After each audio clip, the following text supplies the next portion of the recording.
नमस्कार दोस्तों, हर्षित द्विवेदी एजुकेशन में आपका स्वागत है। मेरा नाम है विनीत सागर। डेली न्यूज़ एनालिसिस 13 मार्च 2022। आज के इंपॉर्टेंट न्यूज़ कौन कौन सा है चेक करते हैं।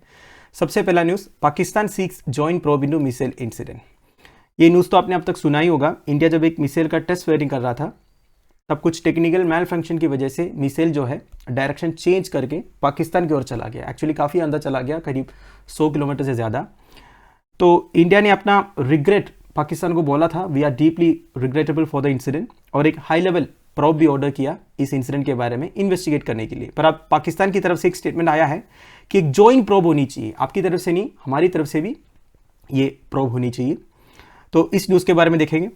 फिर देखिए, एम्प्लॉइज प्रोविडेंट फंड रेट जो है 8.5% से 8.1% कर दिया गया है। इस न्यूज़ के बारे में देखेंगे। फिर गवर्नमेंट का डिसीजन ये है कि इंडिया चाइना बॉर्डर में विलेजेस टूरिज्म के लिए ओपन करेंगे।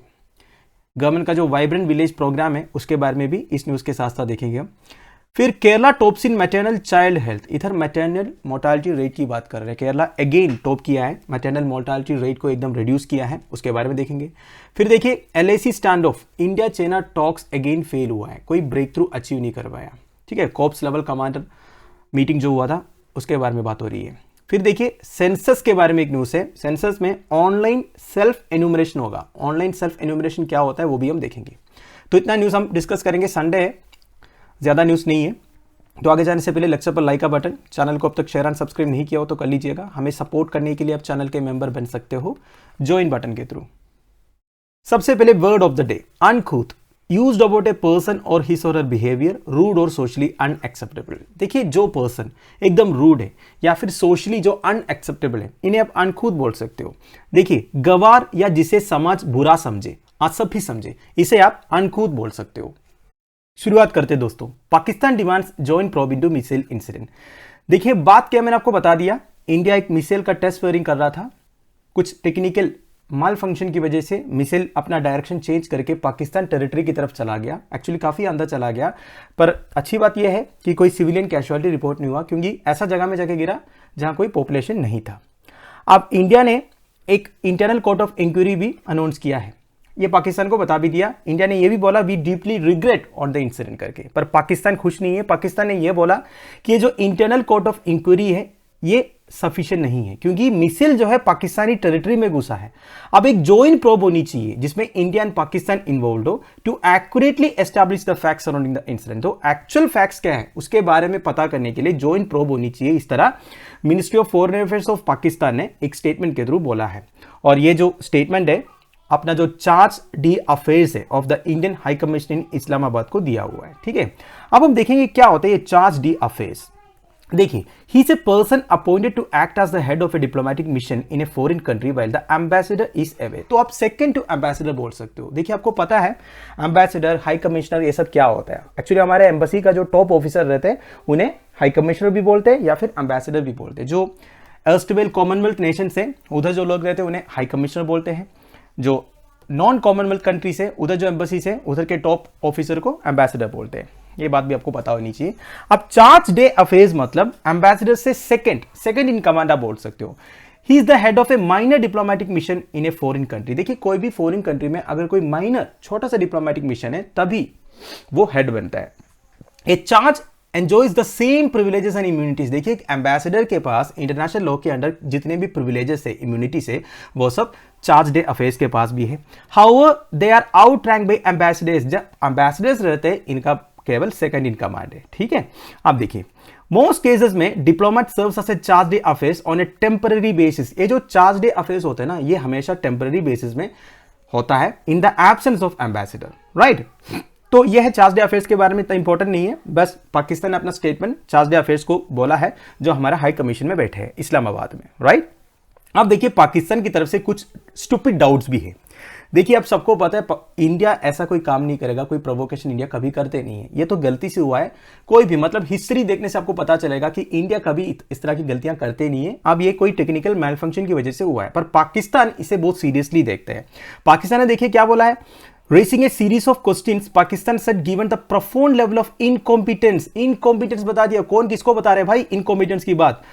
India needs to explain if the missile was indeed handled by its armed forces or some rogue elements. ये एक्चुअली आर्म फोर्सेस के स्टाफ ने हैंडल किया या कोई रोग एलिमेंट्स ने हैंडल किया। देखिए हमारे देश में मिसाइल हैंडल करने वाला कोई रोग एलिमेंट्स तो नहीं है, ये बात आपको पता है।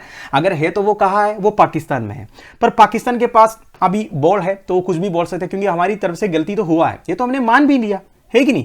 हमने एक स्टेटमेंट के थ्रू पाकिस्तान को बोल भी दिया the incident is deeply regrettable, पर पाकिस्तान खुश नहीं है क्योंकि कोई लॉस ऑफ लाइफ तो नहीं हुआ ना। हाँ गलती हुआ भाई, माफ करो।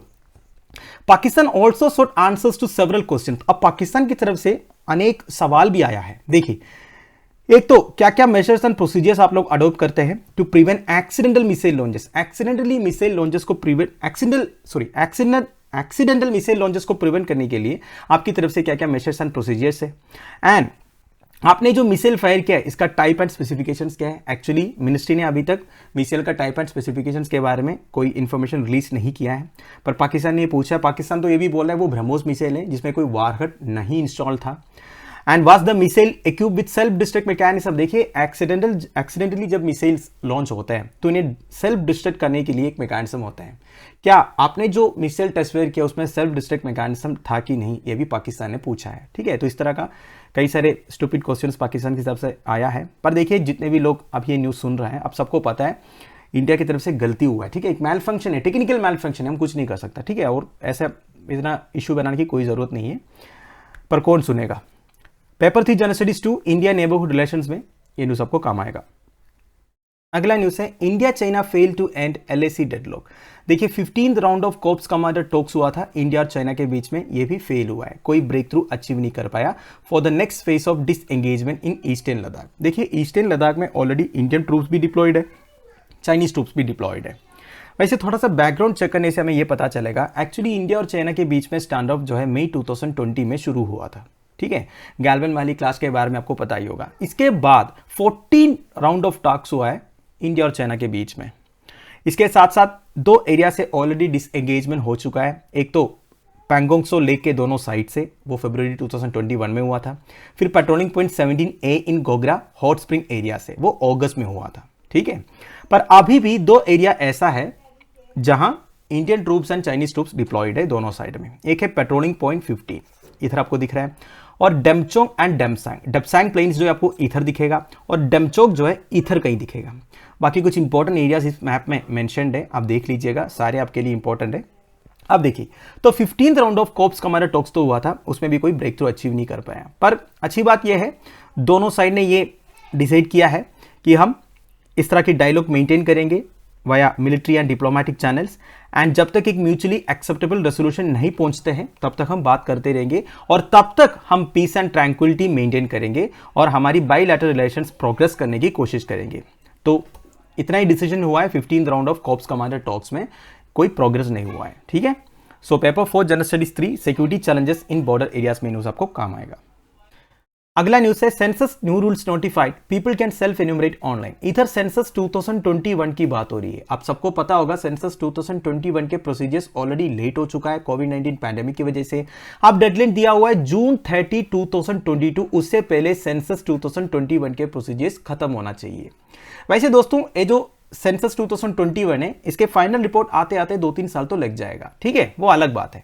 अब देखिए गवर्नमेंट ने कुछ अमेंडमेंट्स नोटिफाई किया है to the census rules 1990 to allow online self enumeration in the upcoming census and NPR। देखिए ऑनलाइन सेल्फ एन्यूमरेशन अलाउ कर रहा है।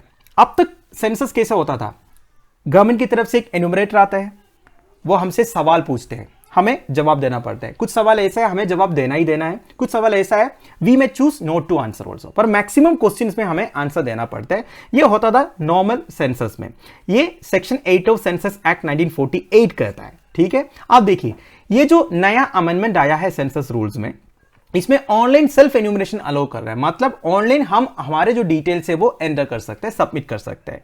ये है बस। देखिए गेजेट नोटिफिकेशन में क्या बताया, the centre amended census rules 1990 to include electronic form and self enumeration in schedule of questions to be asked during census enumeration. तो कुछ क्वेश्चंस जो है इसका जो शेड्यूल है, इसमें हम हमारा जो डेटा है वो खुद एंटर कर सकता है। तो ये जो अमेंडमेंट है ये क्लॉज C ऑफ रूल 2 में इंसर्ट किया है। तो बेसिकली दो वर्ड रूल्स में इंसर्ट किया हुआ है, electronic form and self enumeration, ये आप ध्यान दीजिएगा। ठीक है, अब देखिए Clause C now reads, census schedule means the schedule containing questions referred to in subsection 1 of section 8 of the act in paper form or in an electronic form and can be canvassed in set modes including through self enumeration। तो basically ये जो electronic form वाला word है, self enumeration वाला word है, ये clause C में insert किया है। क्लियर? अब देखिए सेल्फ एनुमरेशन का मतलब क्या होता है ये भी बताया है। Filling up, completion and submission of census schedule by respondents themselves. Respondents अपने आप आपका जो डेटा है वो एंटर कर सकते हैं। अब तक ऐसा नहीं होता था, हमें बस बताना था, जो एन्यूमरेटर है वो लिखता था। ठीक, इसके अलावा गवर्नमेंट ने और कुछ इंसर्शंस किया है on how the axes should be publicised. देखिए सेंसस की जो स्टैटिस्टिक्स है वो किस तरह पब्लिश होनी चाहिए उसके बारे में भी कुछ चेंज किया है। जैसे कि पहले मीडिया वेड यूज करता था, उसे रिप्लेस करके इलेक्ट्रॉनिक और एनी अदर मीडिया किया है। तो बेसिकली सेंसस 2021 की जो डिटेल्स है वो हमें प्रिंट मीडिया के थ्रू मिल जाएगा, इलेक्ट्रॉनिक मीडिया के थ्रू मिल जाएगा एंड सोशल मीडिया के थ्रू भी मिल जाएगा। ठीक है, पहले क्या होता था, केवल radio, audio visuals and posters के थ्रू वो पब्लिश होता था। इस बार social media, electronic media and print media भी इंक्लूडेड है। क्लियर? तो paper 2 general studies 1 population and associated issues में न्यूज आपको काम आएगा। अगला न्यूज है EPF rate slash from 8.5% to 8.1% for the financial year 2021-22। Employees provident fund organisation ने ये डिसाइड किया है एम्प्लॉइज प्रोविडेंट फंड अकाउंट का जो इंटरेस्ट रेट है या फिर आप बोल सकते हो रिटर्न है वो 8.5% से 8.1% करने के लिए फॉर द फाइनेंशियल ईयर 2021-22। क्या होता है एम्प्लॉइज प्रोविडेंट फंड? हर एक एम्प्लॉय अपना बेसिक पे का कुछ परसेंटेज अपना प्रोविडेंट फंड में जमा कर सकता है और ये जो पैसे है हर महीने अपनी सैलरी से कटता रहेगा और साल के एंड में आपको इंटरेस्ट भी मिलता है। अब तक वो इंटरेस्ट था वो 8.5% था, तो अब गवर्नमेंट ने ये रिड्यूस किया है 0.4% और 8.1% कर दिया गया। ठीक है, वैसे अगर आप देखोगे ईपीएफओ का इंसेप्शन 1952 में हुआ था, तब से अगर आप चेक करोगे ईपीएफओ का जो इंटरेस्ट रेट है, बेसिकली एम्प्लॉइज प्रोविडेंट फंड का जो इंटरेस्ट रेट है 8.5% के आसपास ही रहा है। 1977-78 में सबसे कम इंटरेस्ट रेट दिया था 8% का। फिर आप देखोगे 1979-80 financial year, 1980-81 financial year and 2011-12 financial year, इन तीनों फाइनेंशियल ईयर में केवल 8.25% दिया था, मतलब 8.5 से 0.25% कम। वैसे देखिए दोस्तों, एम्प्लॉइज प्रोविडेंट फंड ऑर्गेनाइजेशन हर साल एम्प्लॉइज प्रोविडेंट फंड का जो इंटरेस्ट रेट है वो अनाउंस करते हैं। तो बस आप इतना ही समझ लीजिएगा 2021-22 फाइनेंशियल ईयर के लिए एम्प्लॉइज प्रोविडेंट फंड का जो इंटरेस्ट रेट है वो 8.1% है, मतलब लास्ट फाइनेंशियल ईयर से 0.4% नीचे। राइट? अब देखिए इस साल ईपीएफओ का इनकम फ्रॉम इन्वेस्टमेंट कितना है? 76,768 करोड़। लास्ट ईयर वो 70,000 करोड़ था, मतलब इस साल 6,768 करोड़ रुपीस का इन्वेस्टमेंट ईपीएफओ के पास है। अब आप ये सोच रहे होंगे, देखिए ईपीएफओ जो है इतने पैसे इकट्ठा करते हैं एम्प्लॉय से और एम्प्लॉय को इंटरेस्ट के साथ ये पैसे वापस भी करते हैं। अब ईपीएफओ के पास सोर्स ऑफ इनकम क्या है, मतलब ज्यादा पैसे वो कैसे वापस कर रहा है? इसके लिए सोल्यूशन ये है दोस्तों, ईपीएफओ जो पैसे है उसे इक्विटी मार्केट्स में डालते हैं, मतलब इन्वेस्टमेंट करते हैं। वो कुछ पैसे इक्विटी में डालते हैं और कुछ पैसे वो गवर्नमेंट सिक्योरिटीज में भी इन्वेस्ट करते हैं। क्या होता है गवर्नमेंट सिक्योरिटीज, ये भी मैं आपको बता देता हूं। देखिए गवर्नमेंट को जब पैसों की जरूरत होती है तब वो मार्केट से उठाते हैं, मतलब हम लोगों से लेते हैं। इसके लिए वो क्या करते हैं, गवर्नमेंट सिक्योरिटीज इशू करते हैं। हम जाके पैसे देके गवर्नमेंट सिक्योरिटीज खरीद सकते हैं, हमें इंटरेस्ट के साथ वो पैसे गवर्नमेंट वापस करेगा जब वो गवर्नमेंट सिक्योरिटी का मैच्योरिटी हो जाएगा। मान लीजिए गवर्नमेंट ने 10 लाख रुपया का एक गवर्नमेंट सिक्योरिटी इशू किया और बोला हम 8% इंटरेस्ट प्रोवाइड करेंगे 5 साल के बाद। 5 साल से पहले तो आपको पैसे वापस नहीं मिलेगा। आप जाइए 10 लाख से सिक्योरिटी खरीद लीजिए, 5 साल के बाद आपको 100% 8% इंटरेस्ट के साथ 10 लाख रुपये मिल जाएंगे। गवर्नमेंट सिक्योरिटीज खरीदना वन ऑफ द नहीं, सबसे सेफेस्ट इन्वेस्टमेंट बोला जाता है हमारे देश में, क्योंकि इसमें गवर्नमेंट ऑफ इंडिया का बैकअप है। आप निश्चिंत होकर गवर्नमेंट सिक्योरिटीज खरीद सकते हो, रिटर्न भले कम है पर आपके पैसे कहीं नहीं जाएगा। ठीक है, तो बेसिकली गवर्नमेंट को जब भी कुछ पैसों की जरूरत होता है, कुछ इंफ्रास्ट्रक्चर डेवलपमेंट्स वगैरह करने के लिए, तब वो गवर्नमेंट सिक्योरिटीज इशू करते हैं आरबीआई के थ्रू। ठीक है, आप देखिए ईपीएफओ के बारे में भी कुछ बेसिक डिटेल्स में आपको बता देता हूं। ईपीएफओ देश का लार्जेस्ट रिटायरमेंट फंड है, second largest non banking financial institution है। इसका टोटल कॉर्पस, मतलब इनके पास अभी के हिसाब से करीब 16 लाख करोड़ रुपीस है। ये सारे एम्प्लॉयज का कॉन्ट्रीब्यूशन है। 24.77 करोड़ मेंबर्स है विद ईपीएफ अकाउंट्स। इसमें से 40.36 करोड़ मेंबर्स के पास यूनिवर्सल अकाउंट नंबर्स भी प्रोवाइड किया है। देखिए यूनिवर्सल अकाउंट नंबर्स क्या होता है, ईपीएफओ सारे जो मेंबर्स है उन्हें यूनिवर्सल अकाउंट नंबर प्रोवाइड करने की कोशिश में है। ये क्या होता है, बेसिकली एक टाइप का अम्ब्रेला एक नंबर आप बोल सकते हो। मतलब लोगों के पास अलग अलग अकाउंट नंबर्स हैं और सबके अलावा एक यूनिवर्सल अकाउंट नंबर जिससे आप अपना पीएफ अकाउंट एक्सेस कर सकते हो, जो पैसे वो निकाल सकते हो। तो यही समझ लीजिए, अलग अलग अकाउंट नंबर होने के सिवा एक यूनिवर्सल अकाउंट नंबर देने का एक पॉलिसी है, यूनिवर्सल अकाउंट नंबर। ठीक है, अब देखिए अबाउट 5 करोड़ मेंबर्स जो है एक्टिव कंट्रीब्यूटर्स है, मतलब अपनी सैलरी से हर महीना अच्छा खासा पैसे वो कटवाते हैं। अब एक इंपॉर्टेंट इंफॉर्मेशन इधर है, EPF accounts are mandatory for employees earning up to 15,000 a month. आप देखिए दोस्तों, ईपीएफ अकाउंट सबके लिए मैंडेटरी नहीं है। अगर आपका सैलरी 15,000 से ज्यादा है, ठीक है, अगर आप एक, वैसे गवर्नमेंट एम्प्लॉयज के लिए कुछ मैंडेटरी बना रखा है, वो अलग बात है, पर नॉन गवर्नमेंट एम्प्लॉयज को और कोई कंपनी में जो काम कर रहे हैं, कोई इंडस्ट्री में काम कर रहे हैं, उनका सैलरी अगर 15,000 से ज्यादा है तो ईपीएफ अकाउंट खोलना उनके लिए मैंडेटरी नहीं है। पर कोई भी कंपनी जिसका नंबर ऑफ वर्कर्स 20 से ज्यादा है और उधर अगर ऐसे एम्प्लॉयज है जिनका सैलरी 15,000 से कम है, तो उनके पास एक मैंडेटरी ईपीएफ अकाउंट होना जरूरी है। एक गवर्नमेंट का पॉलिसी है। इसमें क्या होता है, अब 15,000 से कम जिनकी सैलरी है वो कितना परसेंटेज ईपीएफ में कटेगा? एक्चुअल रूल ये कहता है उनकी बेसिक पे प्लस डियरनेस अलावेंस का 24% जो है पीएफ अकाउंट में जाना चाहिए। अब ये 24% एम्प्लॉय को देना नहीं है, इसमें केवल 12% एम्प्लॉय को देना है। बाकी जो 12% है एम्प्लॉयर को प्रोवाइड करना है। मान लीजिए आप कोई एक बड़ा कंपनी में, एक कंपनी का नाम बता देता हूं, रिलायंस में काम कर रहे हैं, ठीक है, रिलायंस में आपका तनख्वाह जो है 15,000 से कम है। अब आपकी जो पीएफ कंट्रीब्यूशन है वो 15,000 का 12% रहेगा। बाकी जो 12% है वो रिलायंस कंपनी को देना है अपनी तरफ से, ठीक है, पर ये जो पैसे पूरा आपको मिल जाएगा आपके रिटायरमेंट के टाइम पर। ठीक है, अब part of this cumulative 24% contribution is remitted to the employees pension scheme of 1995। अब देखिए एम्प्लॉइज के लिए एक पेंशन स्कीम भी है, रिटायरमेंट के बाद पेंशन मिल जाएगा, उसमें भी ये जो 24% का कुछ हिस्सा जमा करते हैं। आप कंफ्यूज हो गया होगा पूरा सुन के, थोड़ा सा फाइनेंशियल मैटर है, आप और एक बार सुनिए, आपको समझ में आएगा। मैंने क्लियरली सब कुछ बताया है, और एक बार मतलब रिवेन करके सुनिएगा, आपको समझ में आ जाएगा। ठीक है, तो paper 3 general studies 2 government policies and interventions में न्यूज आपको काम आएगा।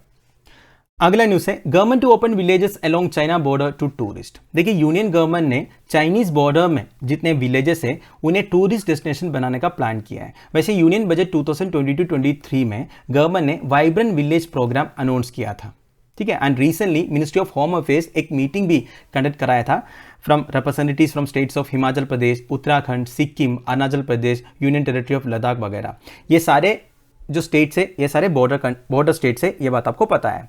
अब देखिए इस प्रोग्राम का जो बजट प्रोविजन है वो ऑलरेडी एक्सपेंडिचर फाइनेंस कमेटी को भेज दिया है। इनके अप्रूवल मिलने के बाद union cabinet headed by prime minister Narendra Modi को फॉरवर्ड किया जाएगा, जो ये अप्रूव करेगा। इसके बाद ये वाइब्रेंट विलेज प्रोग्राम इंप्लीमेंट होगा। ठीक है, अब देखिए some villages in Ladakh such as Changtang region can be turned into dark sky destination that could attract astronomy enthusiasts। अब देखिए लद्दाख में एक रीजन है चंगतांग रीजन, उधर क्या है ना, एस्ट्रोनॉमर्स जो रहते हैं, जो स्पेस ऑब्जर्वेशंस वगैरह करते हैं, उनके लिए अच्छा है। तो एक एग्जाम्पल दिया हुआ है, मतलब एक एक एरिया में ऐसा कुछ प्रोविजन है जहां टूरिस्ट अट्रैक्ट हो सकता है, जहां कुछ experts in some field attract हो सकता है। तो उस एरिया में अगर आप इंफ्रास्ट्रक्चर प्रोवाइड करोगे, लोग आएंगे विजिट करने के लिए, ये इधर बताया जा रहा है। ठीक है, अब ये वाइब्रेंट विलेज प्रोग्राम मतलब क्या है? देखिए वाइब्रेंट विलेजेस प्रोग्राम मतलब एक एक विलेजेस को सेलेक्ट करके उधर लाइवलीहुड जनरेशन के लिए, रोड कनेक्टिविटी के लिए, हाउसिंग के लिए, रूरल इंफ्रास्ट्रक्चर के लिए, रिन्यूएबल एनर्जी के लिए, टेलीविजन, ब्रॉडबैंड कनेक्शंस,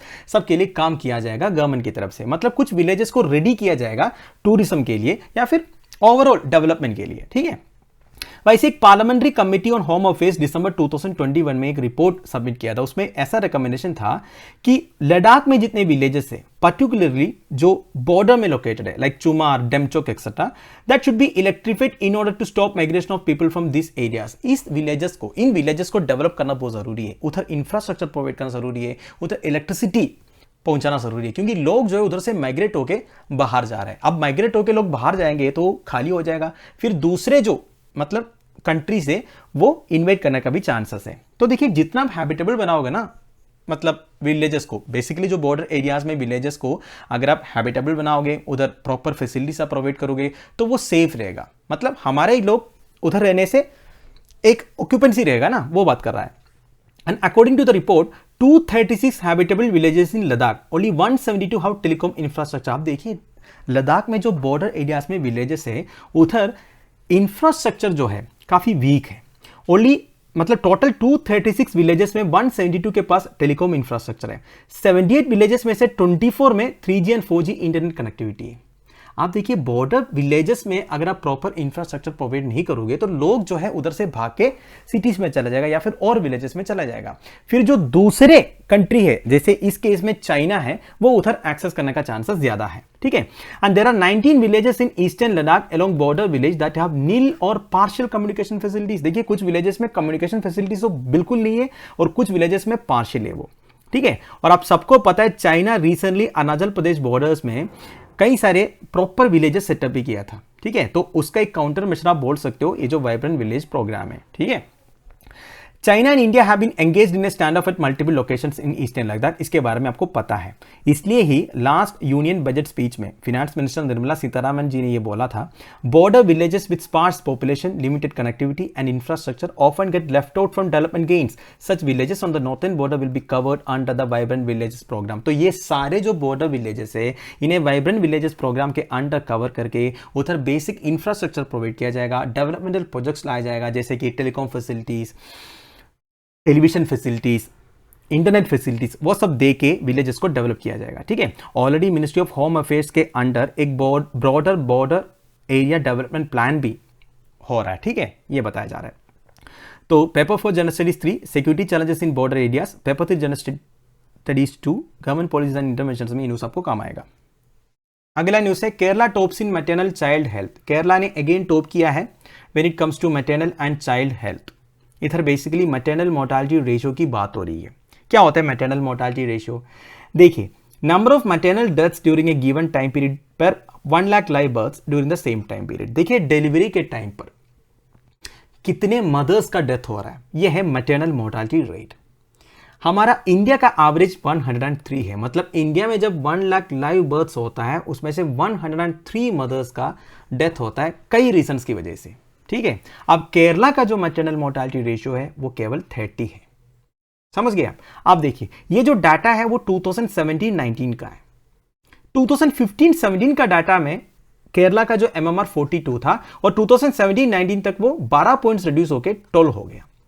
वैसे United nation sustainable development goals के बारे में आपने सुना होगा, टोटल 17 सस्टेनेबल डेवलपमेंट गोल्स है। उसमें कई सारे चीजें है जैसे कि zero poverty, hunger, gender equality etcetera etcetera. उसमें से एक है ये मैटरनल मोर्टालिटी रेशियो।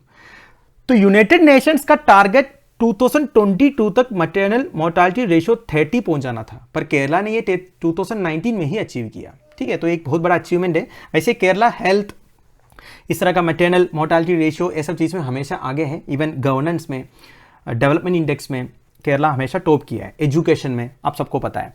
अब देखिए कोविड-19 की वजह से कुछ प्रॉब्लम हो सकता है, क्योंकि कोविड-19 जब 2020 में आया तब 90 मदर्स का डेथ हुआ था केरला में। तो अगली बार जब ये मैटरनल मोर्टालिटी रेशियो वाला इंडेक्स निकलेंगे तो केरला का जो नंबर है थोड़ा सा इंक्रीज हो सकता है, क्योंकि कोविड-19 में भी ये 90 मदर्स का डेथ जो हुआ ना ये भी काउंट होगा, ये बताया जा रहा है। बट देखिए स्टेट ने सब्सटैंशियल इन्वेस्टमेंट्स किया है for setting up high dependency units in every district. Kerala में टोटल 14 डिस्ट्रिक्ट्स है। हर डिस्ट्रिक्ट्स में हाई डिपेंडेंसी यूनिट सेटअप किया है only for this delivery purpose, pregnant women के लिए। और यूनियन हेल्थ मिनिस्ट्री का लक्ष्य करके एक प्रोग्राम था। ये क्या है? एक quality improvement initiative in labour room and maternity operation theatres. Basically labour room में, मैटरनिटी ऑपरेशन थिएटर्स में क्वालिटी जो है इंप्रूव करने के लिए यूनियन हेल्थ मिनिस्ट्री की तरफ से एक इनिशिएटिव था। इस इनिशिएटिव के अंडर भी केरला ने 39 डिलीवरी पॉइंट्स इंप्रूव किया था, मतलब जितने फैसिलिटीज अवेलेबल है उसे इंप्रूव किया था। आप देखिए एक पॉइंट इधर, Kerala is the only state to have act upon operational guidelines released by the union health ministry. Union health ministry 2014 में मैटरनल नियर मिस रिव्यू करके कुछ गाइडलाइंस इशू किया था। बेसिकली ये मैटरनल हेल्थ से रिलेटेड था। ये उसे प्रॉपर तरीके से इंप्लीमेंट करने वाला एक ही स्टेट था इंडिया में, वो है केरला, ठीक है। सो ध्यान दीजिएगा। आई होप आपको मैटरनल मोर्टालिटी रेशियो क्या है समझ में आया होगा। ये जो न्यूज़ है काफ़ी इंपॉर्टेंट है, आपके नोट्स में इंकॉर्पोरेट कीजिएगा, क्योंकि आपका मेंस में आप यूज़ कर सकते हो। पेपर 3 जनरल स्टडीज 2 हेल्थ में न्यूज़ आपको काम। आज का फाइनल न्यूज़ दोस्तों, आज का फाइनल न्यूज़ केट्टुकाल्चा एट त्रिक्कडवुर टेम्पल। देखिए न्यूज़ मैंने इसलिए इंक्लूड किया, आज का द हिंदू न्यूज़पेपर में ये फोटो छपा है। ये बेसिकली एक फेस्टिवल राइड के बारे में है। नीचे क्या लिखा है? An Eduppukudira, matlab ceremonial horse being ferried through the Ashtamudi lake as part of the annual festival of the Trikkadavur Sri Mahadeva temple in Kollam district of Kerala on Saturday. तो आप देख सकते हो एक सेरेमोनियल हॉर्स को prepare किया है, उसे फेरी किया जा रहा है, मतलब इस अष्टमुड़ी लेक से एक तरफ से दूसरी तरफ लेके जा रहा है। कहां लेके जा रहा है? देखिए इस लेक का उस तरफ में एक टेंपल है, वो टेंपल का नाम है त्रिक्कडवुर टेंपल। तो ये जो सेरेमोनियल हॉर्स है उसे मलयालम में एडुप्पुकुतिरा भी बोलते हैं। कुतिरा मतलब मलयालम में हॉर्स है। ये बेसिकली लॉर्ड शिवा के लिए एक ऑफरिंग है। बेसिकली त्रिक्कडवुर टेंपल का जो डीटी है वो लॉर्ड शिवा है, उनके लिए एक ऑफरिंग है ये एडुप्पुकुतिरा। ठीक है, तो बेसिकली इधर हमारे लिए इंपॉर्टेंट क्या होता है, बेसिकली एडुप्पुकुतिरा के बारे में एक क्वेश्चन पूछ सकते हैं क्योंकि हमारा हेरिटेज से, कल्चर से रिलेटेड है। ठीक है, और अष्टमुड़ी लेक में ये हो रहा है। अष्टमुड़ी लेक कहां पे है? केरला का एक सथर्न डिस्ट्रिक्ट है, कोल्लम, उधर है। अष्टमुड़ी लेक को अष्टमुड़ी कायल भी बोलते हैं। ये कोल्लम डिस्ट्रिक्ट में है, Indian state of Kerala. Is the most visited backwater and lake in state. ठीक है, अब देखिए अष्टमुड़ी लेक जो है केरला का लार्जेस्ट लेक नहीं है, नहीं तो ऐसा बोल सकते हैं लार्जेस्ट कायल नहीं है। आप मुझे कमेंट बॉक्स में बताइए कौन सा है केरला का लार्जेस्ट लेक। अष्टमुड़ी एक वेटलैंड है as per the Ramsar convention for the conservation and sustainable utilisation of wetlands. This is very important. अब ये अष्टमुड़ी लेक न्यूज में आया ही है तो उसके बारे में बेसिक डिटेल्स मैंने आपको बता दिया। तो Ashtamudi lake is one of the wetlands under Ramsar convention. So paper 2 general studies 1 heritage and culture में न्यूज आपको काम आएगा। तो दोस्तों that's end of it. I hope आपको सारे न्यूज़ समझ में आया होगा। आप मुझे कमेंट बॉक्स में बता दीजिएगा आपको फॉलो करने में कोई प्रॉब्लम था या नहीं। लेक्चर का पीडीएफ एज यूजुअल आपको टेलीग्राम चैनल में मिल जाएगा जिसका लिंक नीचे प्रोवाइडेड है। Thank you for watching, bye bye, have a nice day.